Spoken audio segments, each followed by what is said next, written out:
Welcome to our channel. Today we how to log into Comerica secure access step by step clearly. Begin by opening your preferred web browser. In the address bar, type in www.comerica.com. Once the website loads, locate the secure access option on the home page. Click on secure access to be directed to the login page. Here, you will see two fields for your login credentials. In the first field, enter your user ID. Make sure to double-check your user ID for any typos. Now, move to the second field and enter your password. Again, ensure your password is typed correctly.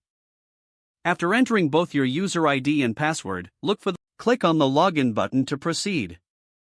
If your credentials are correct, you will be taken to your account dashboard. In case you forget your user ID or password, click on the Forgot User ID or Password link. Follow the prompts to recover your account information. If you encounter any issues during the login process, seek assistance from Comerica's customer support. Your secure access to Comerica is now established. If the page does not load, refresh the browser or try again in a private or incognito window. Make sure you are using the correct email address, then retype it carefully to avoid small typos.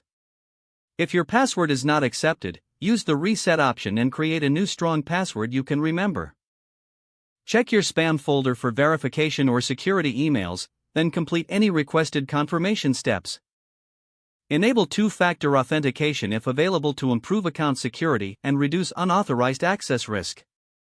After signing in, review your profile details so your contact information and settings are accurate and current. If you see an error message, note it down and try again after restarting your device and internet connection. Log out when you finish, especially on shared devices, to keep your account and payment information secure. If the page does not load, refresh the browser or try again in a private or incognito window. Make sure you are using the correct email address, then retype it carefully to avoid small typos. If your password is not accepted, use the reset option and create a new strong password you can remember. Check your spam folder for verification or security emails, then complete any requested confirmation steps. Don't forget to like this video and subscribe to our channel for more step-by-step tech guides.